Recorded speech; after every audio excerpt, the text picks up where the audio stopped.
Rut pasal 2 ayatnya yang pertama sampai ayatnya yang ke-23 di bawah perikop Rut bertemu dengan Boas.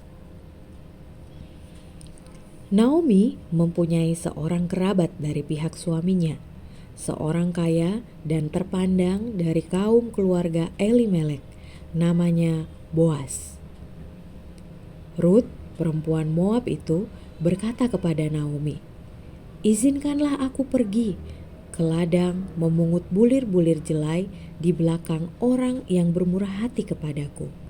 Jawab Naomi kepadanya, "Pergilah, anakku." Ia pergi, lalu sampai di ladang dan memungut jelai di belakang penuai-penuai.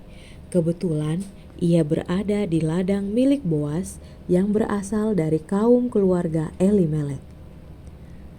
Lalu datanglah Boas dari Betlehem. Ia menyapa penuai-penuai itu, "Tuhan besertamu." Mereka berkata kepadanya, "Tuhan memberkatimu."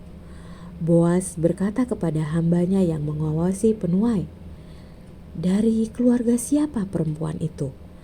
Hamba yang mengawasi penuai itu menjawab, "Dia perempuan Moab yang pulang bersama Naomi dari daerah Moab."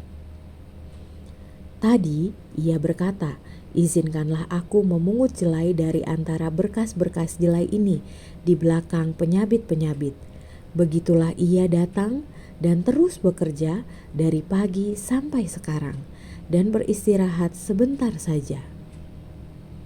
Sesudah itu Boas berkata kepada Rut, "Dengarlah anakku, jangan pergi memungut jelai di ladang lain. Jangan pergi dari sini. Tetapi tetaplah dekat hamba-hambaku perempuan. Lihatlah ladang tempat mereka menuai dan ikuti perempuan-perempuan itu. Aku telah memperingatkan hamba-hambaku lelaki supaya jangan mengganggumu. Jika engkau haus, pergilah ke tempayan-tempayan dan minumlah air yang dicedok oleh hamba-hamba itu." Lalu Rut sujud menyembah dengan mukanya sampai ke tanah dan berkata kepadanya, "Mengapa engkau bermurah hati kepadaku dan memperhatikan aku, padahal aku orang asing?" Boas menjawab dia, "Telah diceritakan orang kepadaku segala sesuatu yang kau lakukan terhadap ibu mertuamu sesudah kematian suamimu. Bagaimana engkau telah meninggalkan ayah dan ibumu serta telah tanah kelahiranmu, lalu pergi kepada bangsa yang dulu tidak kau kenal. Kiranya Tuhan membalas perbuatanmu. Kiranya upahmu sepenuhnya dikaruniakan oleh Tuhan, Allah Israel, yang di bawah sayapnya engkau datang berlindung."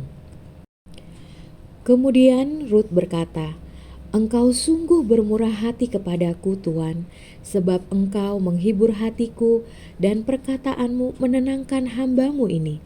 Padahal aku tidak serta dengan seorang pun hambamu perempuan."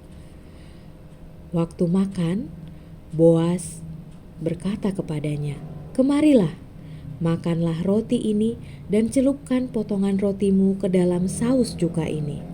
Lalu ia duduk di samping penuai-penuai. Boas memberikan gandum panggang kepadanya. Rut makan sampai kenyang dan menyimpan sisanya. Kemudian Rut bangun untuk memungut lagi. Boas memerintahkan hamba-hamba lelakinya, "Di antara berkas-berkas gandum pun izinkanlah ia memungut dan jangan permalukan dia.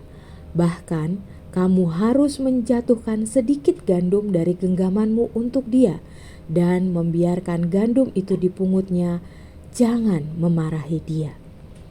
Demikianlah ia memungut di ladang sampai petang. Lalu ia mengirik yang dipungutnya, banyaknya kira-kira seeva jelai. Sambil membawanya, ia kembali ke kota dan mertuanya melihat apa yang dipungutnya. Rut juga mengeluarkan sisa dari apa yang dimakannya sampai kenyang, lalu diberikannya kepada Naomi. Mertuanya berkata kepadanya, Di mana engkau memungut hari ini? Di mana engkau bekerja? Diberkatilah orang yang telah memperhatikan engkau. Rut menceritakan kepada mertuanya pada siapa ia bekerja dan berkata, "Hari ini aku bekerja pada seorang yang bernama Boas." Naomi berkata kepada menantunya, "Diberkatilah orang itu oleh Tuhan yang tidak menarik kembali kasih-Nya kepada orang-orang yang hidup dan yang mati." Lagi kata Naomi kepadanya, "Orang itu kerabat dekat kita. Dia salah seorang yang berhak menebus kita."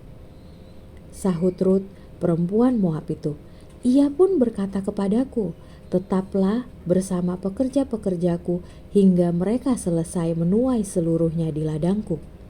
Lalu Naomi berkata kepada Rut, menantunya, "Anakku, lebih baik engkau mengikuti para pekerjanya yang perempuan, supaya engkau tidak diganggu orang di ladang lain."